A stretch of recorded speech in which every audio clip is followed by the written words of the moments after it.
Ichika was the only male student in the new academic year at Infinite Stratos Academy, and for him, the first day of school felt overwhelming and nerve-wracking. Before long, his homeroom assistant teacher, Maya, stepped up to the front of the class and greeted the students. None of them responded, which made Maya visibly anxious. She explained that everyone there was a new student at Infinite Stratos Academy. Nervously, she mentioned that it was a boarding school, meaning they would be together both during and after school hours. Maya encouraged everyone to get to know each other better so that the next 3 years could be enjoyable for all of them. She then began taking attendance one by one. Ichika looked extremely tense and tried to call out to Haoki, but she turned her head away. Ichika was confused by her reaction. After all, they were childhood friends who had just reunited after 6 years. He started to wonder if maybe Haoki held some resentment toward him. Maya suddenly called Ichika's name loudly, startling him and making the class burst into laughter. She asked him to introduce himself. Ichika stood up, said his name, and greeted everyone, but most of the students stared at him coldly. He figured that if he kept quiet, they might assume he was gloomy or antisocial. He let out a sigh, and everyone thought he was about to say something more, but he ended it there. Suddenly, a teacher entered the classroom and smacked Ichika on the head. He was completely caught off guard when he realized that it was Chifuyu, his older sister. Ichika reflexively called her older sister, but she immediately hit him again and told him to address her as Ms. Instructor while at school.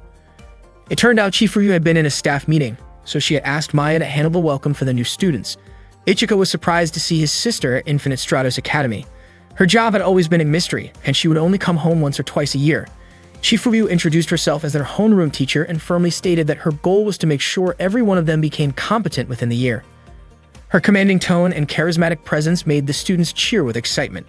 Many of them admired her deeply, and some had even enrolled in the academy just to meet her, including one student who came all the way from northern Kyushu. Chifuyu found it ridiculous that so many airheaded students had ended up in her class. Ichika was shocked to learn that Chifuyu would be his homeroom teacher. She questioned why he had failed to properly introduce himself earlier. When he called her older sister again, she pressed his head down once more. The students started to wonder if Ichika's ability to use the Infinite Stratos was because he was Chifuyu's younger brother. Chifuyu told them to settle down. She announced that she would have them master the basics of Infinite Stratos within 6 months.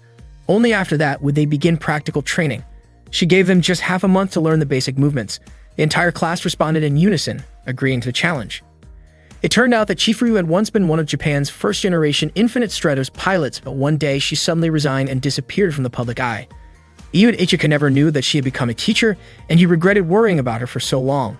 Maya then explained that Infinite Stratos was a type of multiform suit developed in Japan.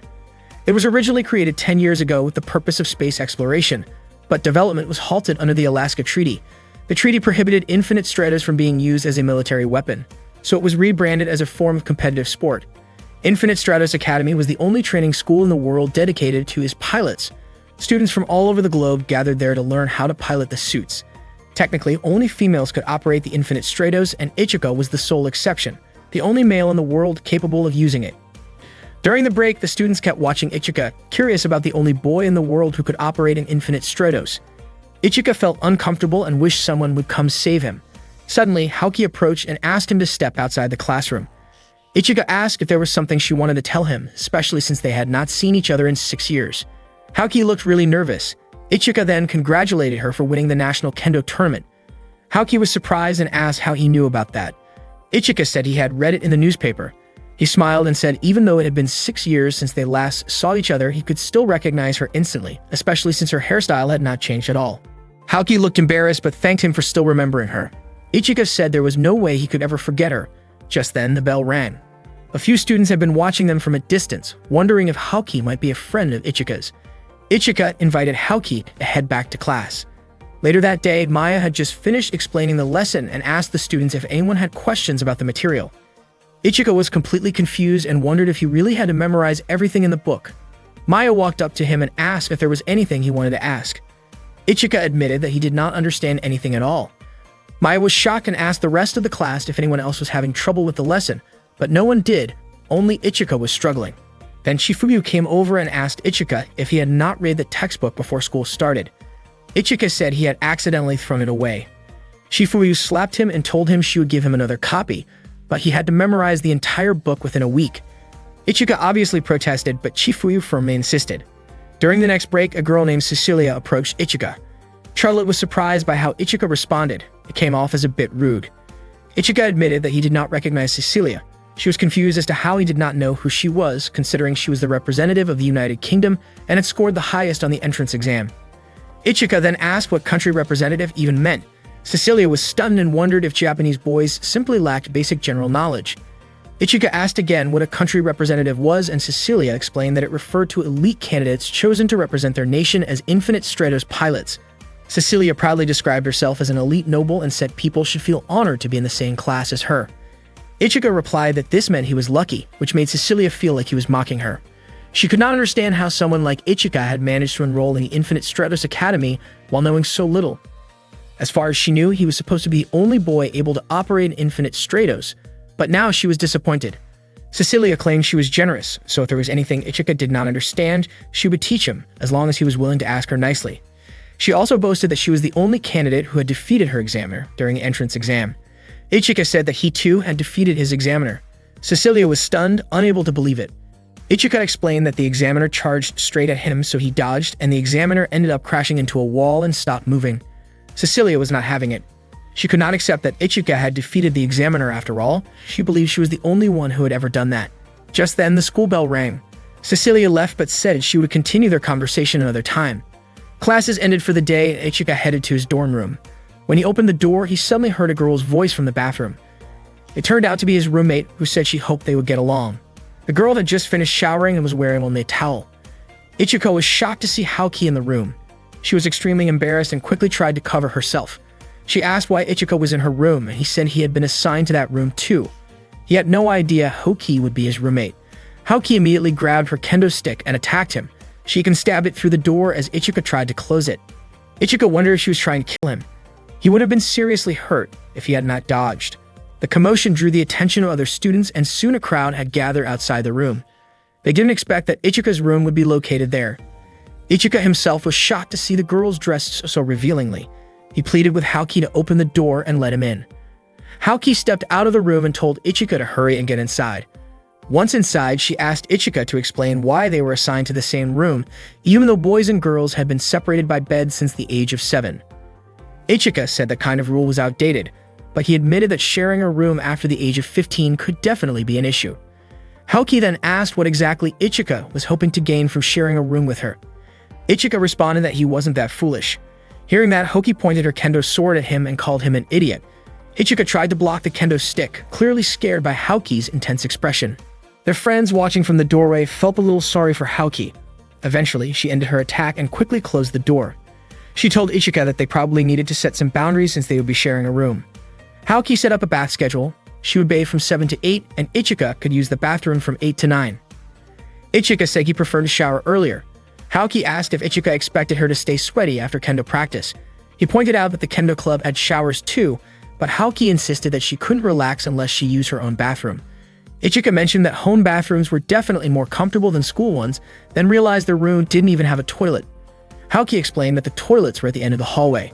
When Ichika commented that the school was full of female students, Haoki immediately brandished her kendo stick again. She knew exactly what kind of thought Ichika was having. Not wanting to back down, Ichika picked up a kendo stick to defend himself. But to his surprise, Haoki's bra had gotten caught on the tip of his kendo. Embarrassed, Haoki quickly grabbed it back. Ichika, completely innocent, commented that he hadn't realized she wore a bra. Flustered and humiliated, Haoki hit him out of frustration. The next morning at the cafeteria, Ichika and Haoki were having breakfast together. Ichika asked how long Haoki was planning to stay mad at him. She denied being upset, but Ichika pointed out that she looked clearly annoyed. While they were eating, some girls at another table were whispering about how Ichika was the younger brother of Chifuyu. Haoki grew irritated when Ichika casually mentioned her childhood nickname. Soon after, 3 girls approached and asked if they could sit beside Ichika. He welcomed them. Their names were Nagi, Yuko, and Hane. They looked excited to sit next to him. Haoki commented on how much food Ichika was eating. In contrast, Ichika noticed how small the girls' portions were and asked if it was okay for girls to eat so little for breakfast. The 3 of them smiled and admitted they preferred to save room for snacks. After finishing her breakfast, Haoki quickly left. Yuko asked if Ichika was close with Haoki. Nanji even knew that they shared a room. Ichika confirmed it and added that he and Haoki had been childhood friends. The 3 girls were surprised. Ichika explained they had been classmates from 1st to 4th grade, though he didn't remember too much about it. Suddenly, Chifuyu arrived and told everyone to finish their meals quickly. Apparently, besides being their homeroom teacher, Chifuryu was also the dorm supervisor for the first years. She warned that anyone who was late would have to run 10 laps around the field. Ichika finally realized why his sister rarely came home. Her responsibilities were overwhelming. During class, Chifuryu informed everyone that there would be an inter-class tournament happening in 2 weeks. Because of that, each class needed to choose a representative. The class representative wouldn't just compete in the tournament, but also attend student council and event planning meetings. Basically, the role would be similar to that of a class president. Chifuryu asked the students to either nominate themselves or someone else. Out of nowhere, one student nominated Ichika, and soon after, a few others followed. Chifuryu asked if there were any other candidates. If not, Ichika would be appointed automatically. But Ichika declined the nomination. Not long after, Cecilia spoke up, saying she wasn't okay with how the selection was being handled. In her opinion, having a male class representative was embarrassing. She admitted she would feel ashamed if Ichika represented the school for the whole year. On top of that, she was already feeling burdened having to live in what she called an underdeveloped country. Ichika didn't take that well and fired back, saying that England wasn't exactly something to be proud of either. According to him, the only thing England would win was a global competition for disgusting food. Cecilia disagreed and said England had plenty of delicious dishes. She got irritated that Ichika was insulting her country. Eventually, Cecilia challenged Ichika to a match and Ichika accepted. Cecilia warned him that if he threw the match on purpose, she'd make him her servant. Ichika then asked how much of a handicap he should give her. That made everyone laugh. They were surprised by how serious Ichika seemed, especially since many believed that men only had the upper hand until Infinite Stratos units were invented.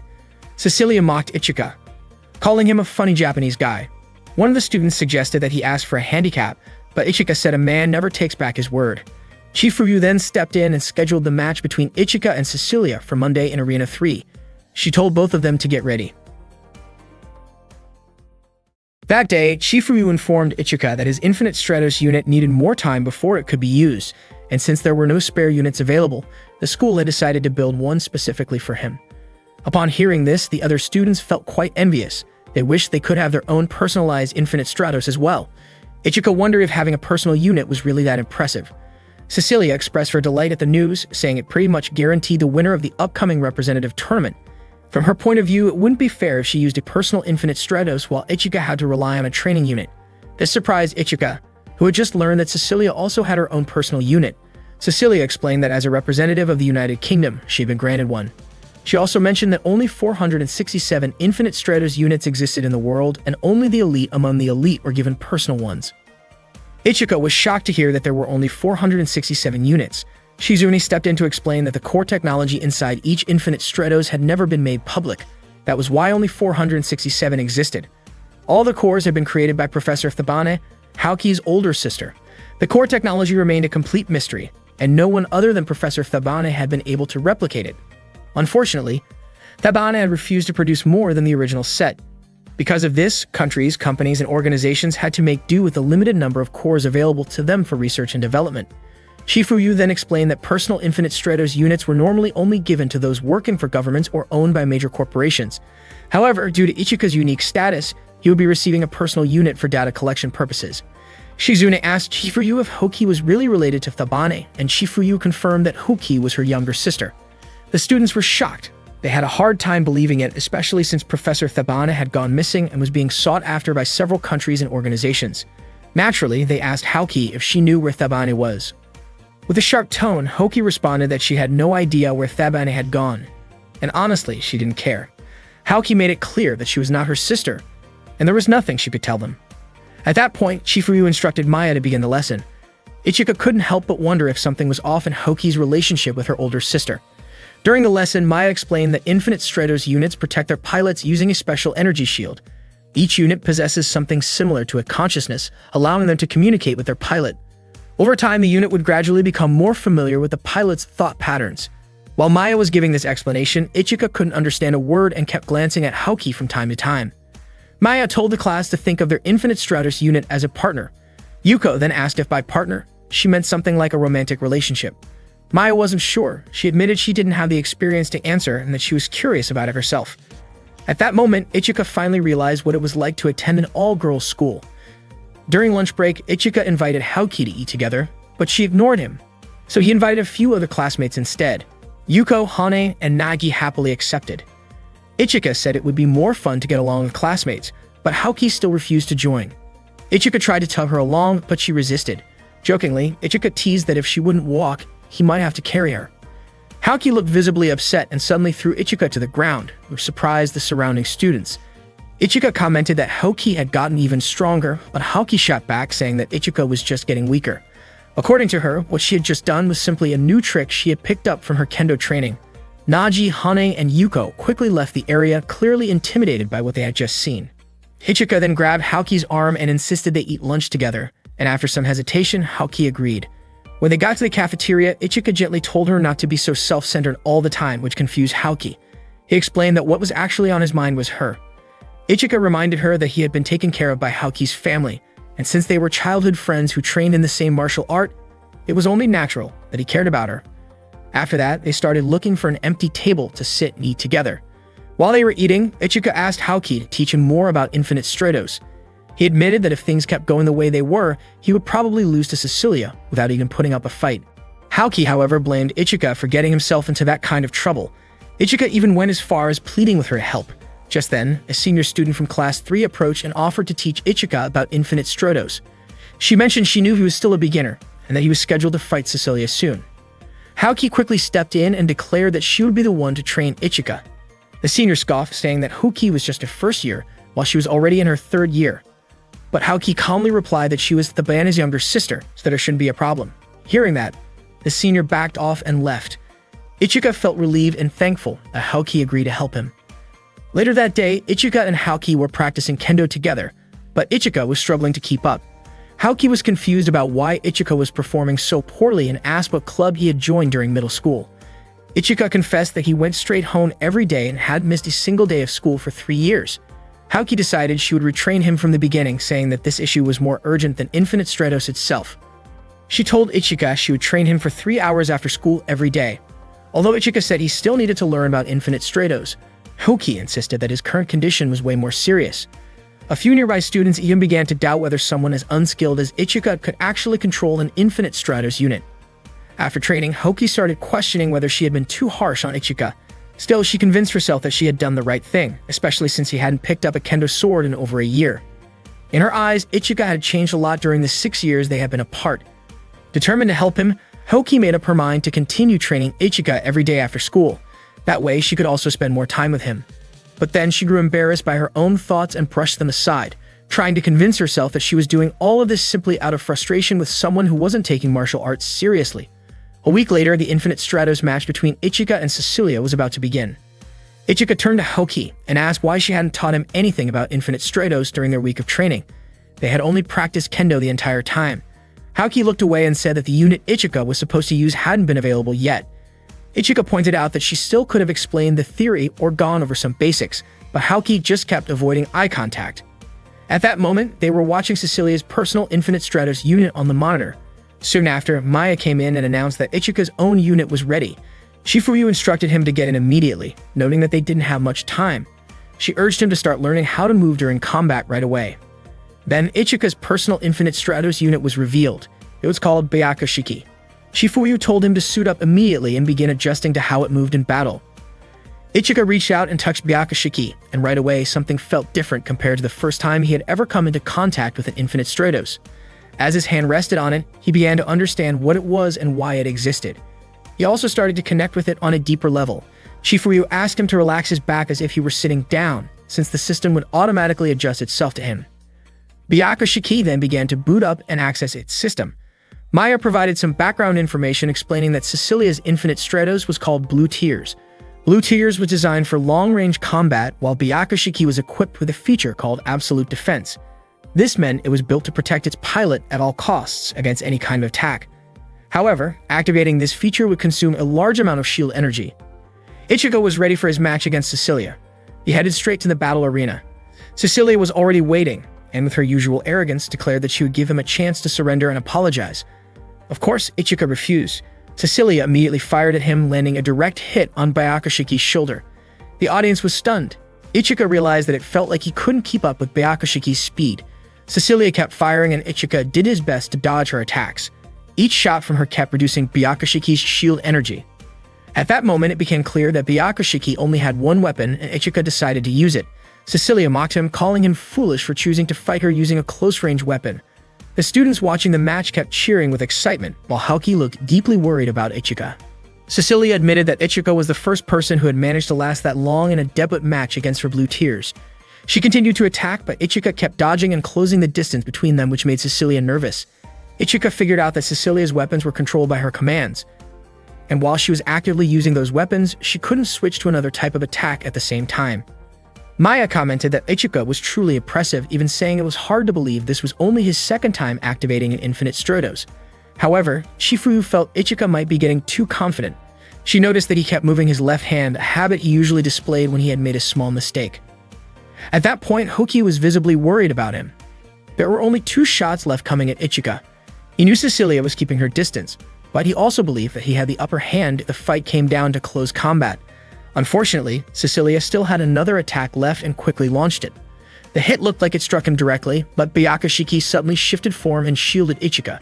Everyone watching was shocked as Ichika's Infinite Stratos transformed. A system notification appeared in front of Ichika, letting him know that a change had occurred. Cecilia was surprised to learn that Ichika had been fighting in default configuration mode the entire time. Ichika didn't fully understand what was going on, but in that moment, he felt like Byakushiki had finally become truly his. Byakushiki then revealed a new weapon, Yukira Type 2, the same type used by Chifuyu. Ichika acknowledged himself that he had the most amazing older sister in the world, but he also knew it was time to stop relying on her to protect him all the time. From now on, he had to protect his family too. To start, he had to defend her reputation because in his eyes, Shifuyu wouldn't look cool if her little brother ended up being a loser. Frustrated, Cecilia launched a barrage of shots at him, but Ichika deflected them with ease and quickly closed in for a close-range attack. Just before his Yukira could strike her, Byakushiki's shield energy finally ran out, meaning the match had come to an end. As a result, the winner was declared to be Cecilia. The announcement shocked the audience, who had been captivated by the intense match. After the match, Ichika met with Shifuyu and asked why he had lost. Shifuyu explained that it was because Ichika had used an anti-shield attack, which happened as a result of fighting without fully understanding the function of his weapon. Ichika then asked what exactly an anti-shield attack was. Shifuyu told him that an attack capable of penetrating the enemy's shield and directly hitting the pilot was a special ability of Yukira. In fact, she added, Yukira's attacks drained Byakushiki's energy in order to be executed. That weapon, she revealed, had been the key to her victory in the first Mondo Grosso. Hearing this helped Ichika understand why Byakushiki's shield energy had been depleted. Maya explained that an Infinite Stratos battle ends when one side runs out of shield energy. The anti-shield ability could defeat an opponent by draining the user's own shield energy, making it a double-edged sword. Shifuyu pointed out that in other words, Ichika's Infinite Stratos had its flaws. No was ever perfect, each one came with its own drawbacks. However, Ichika's had a stronger offensive capability compared to the others. At that time, Byakushiki was in standby mode, but it could activate at any moment if Ichika called for it. Maya handed Ichika the Infinite Stratos manual and asked him to read through it. After that, Ichika walked alongside Haoki. He was curious why she was staring at him. Haoki said losing was more frustrating than she expected and mentioned that starting tomorrow, they would begin training with their own Infinite Stratos units. She asked if Ichika wanted her to teach him. Ichika admitted he felt more at ease around Haoki than with any of the other girls, not only because she was the band's younger sister, but also because he believed she knew a lot about Infinite Stratos. Hearing this made Haoki a bit flustered, but she agreed to help and told him to make some time during the day starting tomorrow so she could teach him. Meanwhile, Cecilia was taking a bath, still thinking about the match earlier. The emotions she felt weren't exactly pleasant. Even though she had technically won the match, she had to admit that Ichika's abilities were impressive. That day, the students of Class 101 at Infinite Stratos High School were about to start their basic air movement training with their Infinite Stratos units. Shifuyu asked Ichika and Cecilia to demonstrate first. Cecilia stepped up right away and effortlessly activated her Infinite Stratos from the earring she wore. Ichika followed but seemed to have some trouble. Shifuyu pointed out that it should take less than a second for a pilot to activate their unit. Ichika focused, and after a short delay, he finally managed to activate Byakushiki. Afterward, Shifuyu instructed both Ichika and Cecilia to take flight. Cecilia soared through the air with impressive speed, while Ichika followed behind her. Shifuyu commented that Ichika was too slow. According to her, Byakushiki should have been faster than Cecilia's unit based on its specs. Ichika looked confused. He thought he had already imagined how to control it. However, Cecilia told him that simply imagining it was not enough. It would be better if he tried to find a method that truly worked for him. Ichika admitted that he did not fully understand how to fly and wasn't even sure how his own unit was able to fly at all. Hearing that, Cecilia offered to help him after school. Not long after, Chifuryu instructed them to dive and come to a quick stop. Cecilia executed the maneuver flawlessly. Ichika admitted she was amazing and gave it a try himself. However, as he attempted to land, Ichika lost control and crashed to the ground. Haoki, Maya, and Chifuryu quickly rushed to check on him. Ichika said he was in pain and Haoki looked relieved that he was okay. Chifuryu, however, was puzzled about what Ichika had done to leave such a hole in the ground. Ichika apologized while Haoki expressed her disappointment that he had not mastered anything she had tried to teach him. Suddenly, Cecilia came over to check on him, surprising Ichika with her concern. Cecilia was relieved he was safe and suggested that he go to the student infirmary just to be sure.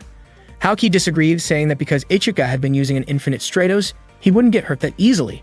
Cecilia responded that worrying about others was only natural. The two of them then started arguing, criticizing each other in front of everyone. Ichika was baffled about why they could never seem to get along. The next day, Class 1-1 held a small celebration for Ichika, who had been chosen as their class representative. Ichika was confused about why he had been selected. It turned out that Cecilia had declined the position. Although Ichika had lost their match, she believed that he deserved the role because he had managed to challenge her properly. She had reflected on her behavior that day and realized it caused too much chaos, and chose to step back so Ichika could take the spot instead. Their classmates agreed and even said that as the only boy in class, Ichika should be pampered. Haoki, standing nearby, looked annoyed by how popular Ichika had become. Ichika noticed for scowling and wondered what was bothering her. Suddenly, a student from the journalism club named Karuko appeared and snapped a photo of Ichika. She asked to take a picture of him and Cecilia together. Since they were a well-known duo, both having personal Infinite Stratos units, Karuko even requested them to pose with a handshake. Cecilia looked delighted and asked if she could get a copy of the photo as well. Karuko promised she would send her one. As they stood side by side and leaned in slightly for the shot, Haoki could be seen frowning nearby. Right as Karuko prepared to take the picture, all the other students suddenly joined in, crowding the frame. Cecilia was visibly annoyed. They had all jumped in to prevent her from getting a solo shot with Ichika. That night in their dorm room, Haoki mentioned that Ichika must have enjoyed the day. Ichika admitted he was exhausted and asked if she would enjoy being in his position. Haoki frowned and threw a pillow at him. Ichika was confused by her reaction.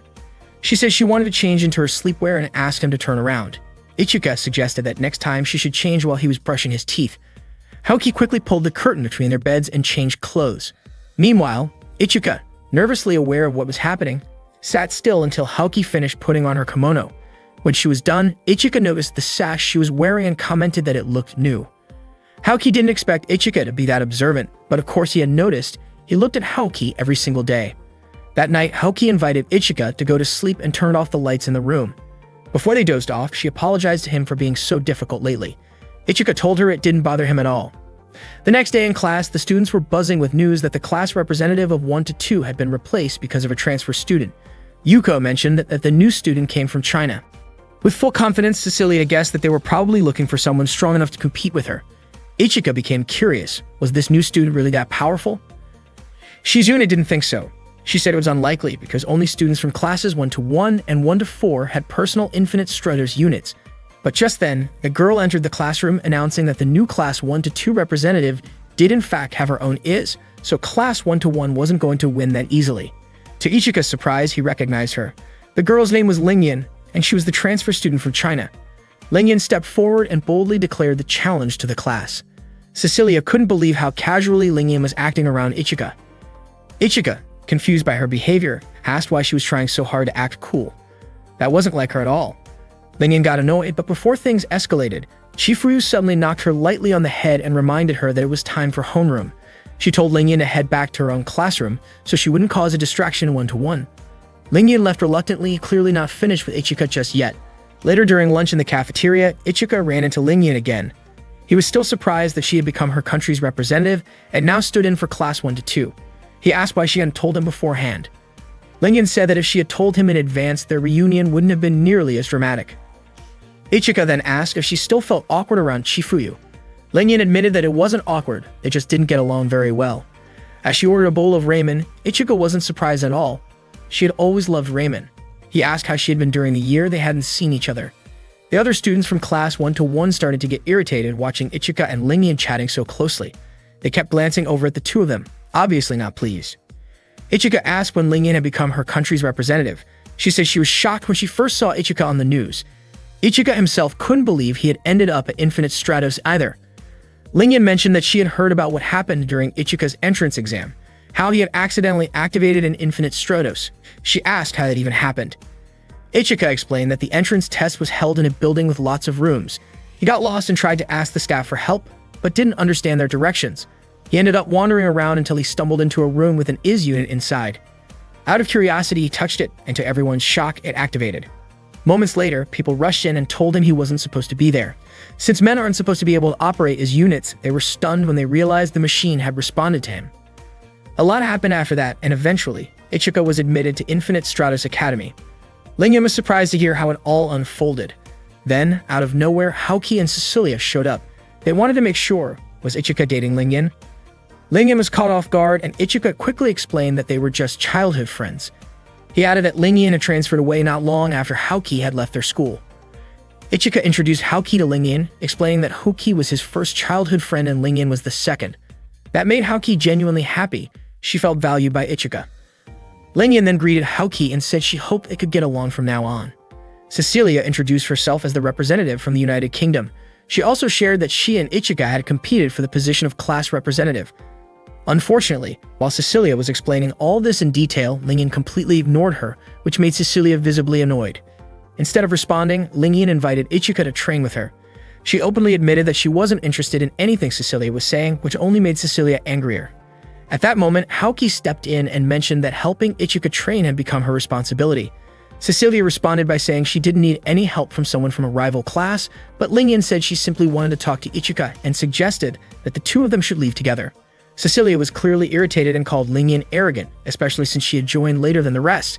However, Lingyan pointed out that she had known Ichika longer than Cecilia had. Not wanting to be outdone, Haoki claimed that she had actually known Ichika the longest and even mentioned that he used to come over to her house for meals. Lingyan then revealed that Ichika had also frequently come to her house for meals back in their grade school days. Haoki and Cecilia immediately turned to Ichika, asking for an explanation. Ichika clarified that he had only eaten at Lingyan's family restaurant. Haoki and Cecilia were relieved to hear that the place he visited was just a restaurant owned by Lingyan's family. Ichika then asked how Lingyan's father was doing, and she said he was doing well. After that, Lingyan said she would see him again after finishing her training and walked away. After school, Ichika trained in Infinite Stratos with Haoki. Haoki had recently been granted permission to use an Infinite Stratos unit for training purposes, and starting that day, she would be the one helping Ichika train. The unit Haoki used was called Uchigen, a mass-produced Japanese model. Cecilia was surprised that Haoki had received approval that easily. Haoki told Ichika to start a long-range battle with her, and he immediately drew his sword. Just then, Cecilia activated her own Infinite Stratos and said that she would be the one to train him instead. The training continued into the evening. After they finished, Ichika felt completely exhausted. Haoki remarked that it was no surprise since he rarely exercised. Ichika admitted that the fatigue came from having to fight against two people. Haoki then walked off and invited Ichika to head back to the dorms. Ichika asked her to go ahead, as he still couldn't move his body properly. Haoki agreed and left first, mentioning that she needed to shower. Still resting, Ichika thought about how this kind of training would probably continue until the upcoming class battle. Not long after, Lingyan showed up and offered him a sports drink. Ichika hadn't expected her to be waiting for him. Lingyan seemed relieved to have a moment alone with him and asked whether he had felt lonely without her around. Ichika admitted that losing a friend would definitely make him feel lonely, but that wasn't quite what Lingyan meant. She thought Ichika might want to talk to her about something deeper, especially since she was a childhood friend who had suddenly come back into his life. Instead, Ichika asked whether she had contacted any of their old middle school friends, saying they would be happy to hear she had returned. That clearly wasn't the response Lingyan was hoping for. Ichika didn't continue the conversation and said he wanted to go back to his room, thinking Haoki was probably done showering. Lingyan then asked what kind of relationship he had with Haoki.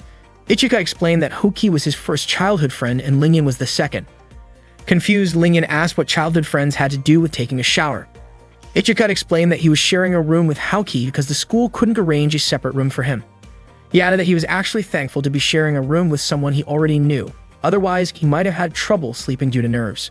Hearing this, Lingyan grew quiet. Then, all of a sudden, she asked Haoki to switch rooms with her. Haoki, clearly confused, asked why they needed to switch rooms in the first place. Lingyan was convinced that Haoki would definitely not be comfortable sharing a room with a guy. Haoki admitted that she never said anything like that, especially regarding her situation with Ichika. Lingyan told her not to worry because she and Ichika were childhood friends. Ichika, of course, didn't want to get involved in that matter. Still, Haoki refused to switch rooms and firmly told Lingyan to go back to hers. Lingyan then asked Ichika if he remembered the promise they made back in grade school. Haoki became annoyed because Lingyan ignored what she had just said. She quickly drew her kendo sword toward Lingyan. In response, Lingyan activated part of her arm to block it. Lingyan pointed out that Haoki's strike could have been dangerous if her opponent wasn't protected. Haoki then put her sword away, and Ichika and Lingyan continued discussing the promise they had mentioned earlier. Ichika thought the promise was about Lingyan saying she would cook sweet and sour pork for him every day if he said she was good at cooking. To him, that kind of deal sounded great, like getting treated to food every day, which was perfect for a single guy. Lingyan immediately slapped him and called him rude for forgetting a promise he made to a girl. Ichika was confused about why she was so mad. Lingyan was upset because Ichika misunderstood the meaning of that promise. When Ichika asked her to explain what it actually meant, she couldn't bring herself to say it directly. Instead, she proposed that whoever won the class versus class match next week could ask the loser for one favor. Ichika agreed. If he wanted, she had to tell him what the promise really meant. After that, Lingyan walked away and Haoki looked annoyed at Ichika. That day was the day of the class versus class match. In the first round, Class 1-1, represented by Ichika, would face Class 1-2, represented by Lingyan. Lingyan's Infinite Stratos was called Shenlong, which was a close combat type, similar to Ichika's Byakushiki. Cecilia reminded Ichika not to drop his guard. Haoki told him to stay calm and assured him that if he fought like he did during training, he would win. Before long, Ichika and Lingyan headed to the arena. Right before the match began, Lingyan told Ichika that if he apologized for what happened, she would go easy on him. Ichika refused and told her to just come at him with everything she had. Lingyan warned him that a supposedly invincible is like Byakushiki wasn't truly perfect. With enough power to surpass its shield, someone could injure their opponent without needing to defeat them entirely. Shortly after, the match between Ichika and Lingyan began. That day, an interclass match was being held. In the first round, Ichika represented Class 1-1 and faced off against Lingyan from Class 1-2. Lingyan quickly drew her sword and launched it toward Ichika, but he managed to block the attack. Lingyan praised him for being able to stop her first move. Without wasting a moment, Lingyan duplicated her swords and launched another assault. Ichika did his best to block her attack, pushing himself to the limit, which fired up the crowd with excitement. Haoki was watching from the monitor room alongside Cecilia, Chifuyu, and Maya. Haoki looked genuinely worried about Ichika's condition, while Cecilia seemed confused about what he was doing. She urged him to use the cross-grid turn maneuver that she had taught him earlier. At that moment, Lingyan fused her two swords and spun them around, preparing for another strike. All Ichika could do was wait for the right moment and dodge slightly. Lingyan fired a cannon blast that only grazed him, but before he could react again, she unleashed another shot, which sent Ichika crashing to the ground. Haoki was shocked by the sudden attack. Maya explained that Lingyan had just used a pressure cannon. That weapon gathers compressed air and shoots it out like a bullet. It turned out that Lingyan's Infinite Stratos was a third-generation unit, just like Cecilia's Blue Tears. Ichika tried to get back on his feet, but Lingyan kept firing at him repeatedly. He managed to dodge the incoming shots skillfully, even though the dragon cannon's bullets were invisible to the naked eye. Maya suspected that the cannon didn't have a fixed firing angle, meaning it had almost no blind spots. At that point, Ichika realized he needed to take the offensive or else Lingyan would eventually overpower him. He planned to use the same weapon that Chifuyu had once used. During a previous training session, Ichika had asked if Yukira was the only weapon compatible with Byakushiki. According to Chifuyu, it was all he needed to win. One clean strike would be enough. Ichika had told her not to compare him to a world champion. Chifuyu believed that a beginner like Ichika wouldn't survive a long-range battle. She explained that fighting from a distance meant he had to factor in recoil control, shot trajectory, range estimation, quick stops, absolute rotation, as well as weapon characteristics, air pressure, enemy shield types, and more. Ichika was overwhelmed by how much she listed. Chifuyu had pointed out that Ichika was better off focusing on one thing at a time since he was her younger brother. Back in the match, Ichika planned to launch a shield-breaking attack and believed he could pull it off. He called out to Lingyan and told her that from that moment on, he would fight her seriously. Lingyan looked thrilled to hear that. Ichika took off at full speed, hoping Lingyan would chase him. Meanwhile, Maya, who was still observing the match, suspected that Ichika had a plan. Chifuyu confirmed it, saying he was probably about to use Ignition Boost, something she had taught him herself. Ignition Boost was a surprise maneuver that dramatically increased his speed, allowing him to close the distance with his opponent. If the timing was perfect, he could win the match, but it could only be used once. Lingyan kept attacking, firing shot after shot. Ichika increased his speed to dodge them all. When he finally got close enough, he used the Yukira sword. The attack was powerful enough to damage the arena's shield system and trigger a huge explosion. Everyone watching was stunned, unsure of what just happened. Some even thought it was an earthquake. Haoki looked deeply worried about Ichika. Maya quickly reported that there had been structural damage and that it seemed like someone had breached the protective shield. Chifuyu announced that the match was over and ordered both Lingyan and Ichika to stand down immediately. The crowd panicked and people began running for safety. Ichika didn't understand what was happening. Lingyan contacted him to say the match had been cancelled, and she invited him to return to the base with her. Suddenly, an alert went off. An unidentified Infinite Stratos had locked onto a target, and that target was Ichika. Lingyan panicked and told Ichika to head back while she bought him some time. She urged him to escape right away, but Ichika refused to leave a girl behind in such a dangerous situation. Lingyan told him that she was stronger than he was, so he needed to go. She also said she had no intention of fighting until the end, believing the teachers would arrive soon to take care of the threat. Suddenly, a cannon blast was fired toward Lingyan, but fortunately, Ichika quickly jumped in and saved her. The cannon attack was far more powerful than anything Cecilia had ever launched. Lingyan felt deeply embarrassed because Ichika had lifted her up in his arms and she started hitting him in protest, trying to get him to put her down. Before long, the attack came again. From the explosion emerged an unidentified Infinite Stratos unit. Ichika tried to ask what its intentions were, but there was no response. Shortly after, Maya contacted Ichika, urging him to leave the area immediately. She explained that the teachers were on their way with their own Infinite Stratos units to deal with the situation. However, Ichika refused and said he would hold off the attacker until all the students had evacuated. Maya strongly advised against that, but Ichika insisted. He asked Lingyan to get ready to fight. Still feeling flustered after being carried, Lingyan continued to squirm and demanded that Ichika let her go. The unidentified Infinite Stratos began bombarding them with rapid fire. Lingyan remarked that whoever was piloting it seemed extremely enthusiastic. She then told Ichika to charge at the enemy with Yukihira, while she would provide support. They got ready to execute the plan. The unknown unit aimed at Lingyan, who fired back with her own cannon. The two engaged in an intense exchange, flying higher and higher into the sky. During the battle, Maya kept trying to contact Ichika and Lingyan, but there was no response. Chifuyu, observing the situation, told Maya to leave them be. After all, they had volunteered to fight. Maya wondered if Chifuyu wasn't worried, but Chifuyu calmly advised her to stay composed and have some coffee. As she stirred her cup, she accidentally added salt instead of sugar. Maya, Haoki, Cecilia, and Chifuyu continued monitoring the battle from the control room. Seeing how dangerous things looked, Cecilia asked Chifuyu for permission to deploy her Infinite Stratos so she could assist Ichika and Lingyan. But unfortunately, the area's security level had been raised to level 4, and all the doors had been locked. They suspected the unidentified was behind the lockdown, which meant Ichika and Lingyan couldn't escape, and no one could go in to help them. The battle raged on. Ichika took a heavy hit from the unknown unit. Meanwhile, the students inside couldn't get out due to the locked doors. Cecilia suggested contacting the government to declare a state of emergency. Chifuyu told her that it had already been done, and some of the third-year students were currently trying to break through the system. If they managed to override the lockdown, reinforcements could be sent in. Cecilia, feeling helpless, realized all she could do was wait. Chifuyu pointed out that Cecilia wasn't technically suited for backup. Blue Tears was optimized for solo combat against multiple targets. In a team setting, Cecilia could potentially be more of a hindrance than a help. Cecilia was clearly offended by that, but Chifuyu challenged her by asking whether she had ever done any team coordination drills. What was her role in a group strategy? What did her team attacks look like in simulations? What kind of enemy strength had she faced, and how long could she stay active? Cecilia couldn't come up with an answer. Haoki kept watching Ichika's movements on the monitor. At that moment, Lingyan managed to land a hit on the unidentified and Ichika moved in to follow up with a strike. But something was off. He was struggling. Lingyan couldn't understand why Ichika wasn't hitting the target properly, especially since this was the 4th time they had attempted their coordinated attack.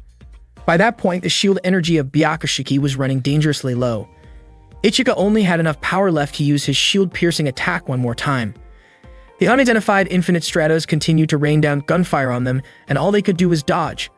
Lingyan said they couldn't beat the opponent without a solid plan. Ichika told Lingyan to run, but she firmly refused. As a national representative, she couldn't just leave him behind. Ichika then asked her to cover him from the rear. Hearing that, Lingyan became flustered and embarrassed, so much so that she almost got hit by an incoming attack. The unknown Infinite Stratos kept firing at them, and the two tried their best to dodge the relentless assault. Suddenly, the machine halted. Ichika suspected that the might be unmanned. At first, Lingyan didn't believe him. But as she thought about it, she realized that the never attacked when they were speaking, almost as if it was listening in on their conversation. Even then, Lingyan was skeptical. To her knowledge, all IS units were designed to be operated by a pilot. An unmanned version shouldn't even exist. Ichika then posed a question. What if the IS really didn't have a pilot? Lingyan asked if he thought he could win in that case. Ichika replied that if it was truly unmanned, then he wouldn't have to hold back. Meanwhile, Hoki tried to break out of the building to help Ichika. At that moment, Ichika considered using his Yukira Type 2's most powerful attack, Riryaku Byakuya. According to him, the weapon was far too strong to be used during training or practice battles. But if he was up against a pilotless IS, then there would be no need to hold back. Unfortunately, Lingyan pointed out that none of Ichika's attacks had landed so far. Ichika promised that this time his strike would hit its target. He asked Lingyan to fire her cannon at full power toward the enemy once he gave the signal. Just as Ichika was about to move, Haoki suddenly shouted for him to defeat the machine. The unknown IS immediately turned its attention to her and began charging its weapon. Ichika quickly told Haoki to run and at the same time instructed Lingyan to carry out their plan. He then asked Lingyan to shoot at him. When her cannon fired in his direction, Ichika absorbed the transformation energy and dashed forward, unleashing a full-powered slash at the IS. He did it for Chifuryu, Haoki, Lingyan, and everyone at the IS Academy. His attack landed successfully, but Ichika was hit hard in the process. As the enemy machine began to weaken, it slowly approached the unconscious Ichika lying on the ground. Just as it got close, a long-range shot blasted it away. It was Cecilia. Haoki was shocked. She hadn't even realized Cecilia had arrived. Ichika asked Cecilia to finish it off. With her long-range attack, she managed to take it down. Ichika told her he knew she could do it, and Cecilia's face turned red with embarrassment after hearing his praise. Suddenly, an alert blared. The enemy was reactivating. IS stood back up and aimed its weapon again. Without hesitation, Ichika charged forward to strike it head-on. After the battle, Ichika lost consciousness and was taken to the student infirmary. Lingyan stayed by his side. While sitting next to him, she leaned in slowly, about to kiss him. But just as she got close, Ichika suddenly opened his eyes, surprising her and stopping her in her tracks. He asked why she was there and why she looked so flustered. Embarrassed, Lingyan denied being panicked. Ichika then asked about the unknown IS. Lingyan told him that it was no longer moving and reassured him that he was the only one injured. Suddenly, Ichika brought up a memory. They once talked about sweet and sour pork at sunset. Back then, Lingyan told him that if she ever became a great cook, she wanted him to eat her sweet and sour pork every single day. Ichika then asked what she really meant by that. He had honestly thought she was just offering him free food. Lingyan was surprised and mentioned that someone could get better at cooking if there was someone willing to eat their food. Ichika admitted that he wanted to try Lingyan's cooking, saying that her food tasted really good and he would love to eat it again. Lingyan then told him that her family's restaurant no longer existed. It turned out her parents had divorced, and that was the reason she had to return to China. Out of nowhere, Ichika invited Lingyan to hang out with him sometime. Lingyan began to wonder if he was asking her out on a date. Just then, Cecilia entered the student infirmary to check on Ichika. As soon as she saw Lingyan there, she got annoyed and reminded her that they had agreed not to make any moves on him until he was out of bed. Not long after, Hoki arrived as well, saying that Cecilia had cut in line before her. Lingyan, clearly irritated, told both of them to leave, saying that Ichika was her childhood friend. Despite that, they continued arguing over him. Ichika then asked where Chifuryu was. None of them knew, even though she had been with them earlier. Meanwhile, Chifuryu and Maya were investigating an unidentified Infinite Stratos unit that had been detected without a pilot. Its core hadn't been registered. There were only 467 known cores in the world, but this unit wasn't among them. Maya couldn't understand how that was even possible. That day, Ichika was hanging out with Don and told him that he was currently attending a school where all the students were girls. Don figured that must be pretty fun. Ichika said he was really glad that Lingyan had also enrolled in the same school, since it gave him someone to talk to. He admitted that it was tough not having anyone to chat with most of the time. Not long after, Don's younger sister Ron walked in to let him know that lunch was ready. She was surprised to see Ichika in Don's room, and Ichika greeted her casually. Ron quickly adjusted her clothes, clearly unaware that Ichika was there. Since Ichika had a day off from school, he had stopped by Don's place after returning home. Don reminded Ron to knock before entering someone else's room.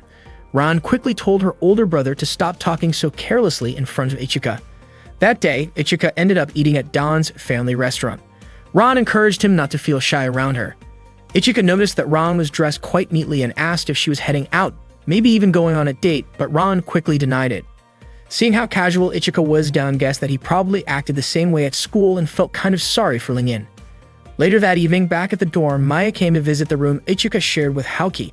She informed them that room arrangements had been finalized and that Hoki would need to move out. Haoki was surprised and asked if she had to move immediately.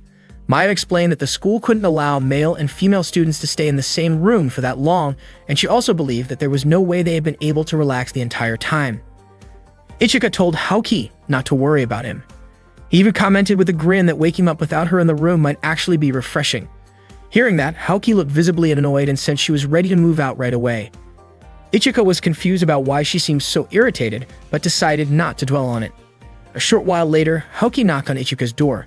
Ichika thought maybe she had left something behind, but it turned out she wanted to talk to him about an upcoming one-on-one match. She told Ichika that if she won the match, she'd take him somewhere afterward. Unexpectedly, Nagi, Hane, and Yuko overheard the conversation and were thrilled by the news, thinking it would become the talk of the school. The next day, students in class were buzzing about the rumored one-on-one match happening next month, where the winner would supposedly get to go on a date with Ichika. Somehow, the story had gotten twisted, and it was no longer accurate. Yuko and Nagi were confused about how it had spread like that. That morning, Ichika entered the classroom and asked his classmates what rumors they were talking about, but no one wanted to tell him. A few moments later, Chifuyu entered the room to begin the lesson. Maya then announced that a new transfer student would be joining their class that day. Soon, a student entered and introduced himself at the front of the class. He said his name was Charles, and that he had come from France. He mentioned hearing that there was a guy at this school who looked just like him, so he decided to enroll at Infinite Stratos. The whole class erupted in excitement because another male student had joined them. Chifuyu quickly calmed everyone down and announced that Class 1-1 would be training with Class 1-2 that day. She told them all to change clothes and gather at the second field. She also asked Ichika to look after Charles. Charles greeted Ichika and introduced himself properly, but Ichika didn't respond right away because he was in a rush to get ready. He grabbed Charles by the hand and led him out of the classroom so the girls could change clothes. Ichika brought him to the locker room and was confused when Charles seemed to be shivering slightly. Suddenly, some of the girls blocked their way, clearly excited and impressed by both Ichika and Charles. Ichika quickly told Charles they needed to run. Charles was confused about why everyone was acting so wild, so Ichika explained that the reason was simple. He and Charles were the only boys in the entire Infinite Stratos school. They managed to make it to the locker room, and Charles apologized for being a hassle on his first day. But Ichika told him not to worry about it and actually thanked him. Having another guy around meant a lot, and Ichika hoped they could get along well. He then properly introduced himself to Charles. Before they knew it, they were almost late. Ichika quickly started changing clothes. As he took off his shirt, Charles immediately turned away and covered his face in surprise. Ichika asked Charles to change clothes quickly since their supervising teacher was very strict about being on time. Charles looked nervous and asked Ichika to turn around while she changed. Ichika was a bit puzzled about how Charles could change so quickly. He mentioned that he often had trouble wearing that kind of outfit because it was too tight and could get stuck. Charles's face turned red when she heard that. Ichika noted that her outfit looked really comfortable, and it turned out to be from the Duno Corporation, which belonged to her family. Her father was the director of that company, and according to her, it was probably the biggest Infinite Stratos manufacturer in France. Ichika wasn't surprised. Her refined aura and well-mannered behavior made sense if she was the daughter of a company director. Once all the students had gathered on the field, Chifuyu began the training session. First up was a demonstration battle. Chifuyu called on Lingyan and Cecilia to step forward since both of them had their own personal Infinite Stratos units that were ready to deploy. In truth, neither of them enjoyed being the center of attention, but Chifuyu encouraged them to show some energy since this was their chance to show off in front of the whole class. That immediately lit fire under them. They got excited and were ready to go. Cecilia and Lingyan were eager to fight each other, but to their surprise, their opponent turned out to be Maya. Suddenly, Maya activated her Infinite Stratos and accidentally fell from a height, landing on Ichika. Ichika ended up on top of her, and his hand accidentally touched her chest. Maya reminded Ichika that this wasn't something he should be doing, but if it kept happening, then Chifuyu would become her sister-in-law, and that wouldn't be too bad. Ichika quickly pulled his hand away, clearly flustered. Right after that, an energy blast from Cecilia nearly hit him. It turned out she had fired on purpose, clearly annoyed by what had just happened. Lingyan wasn't happy either. She threw both her swords at Ichika, but fortunately, Maya shot them down in time. She asked if Ichika was okay, and he thanked her for saving him.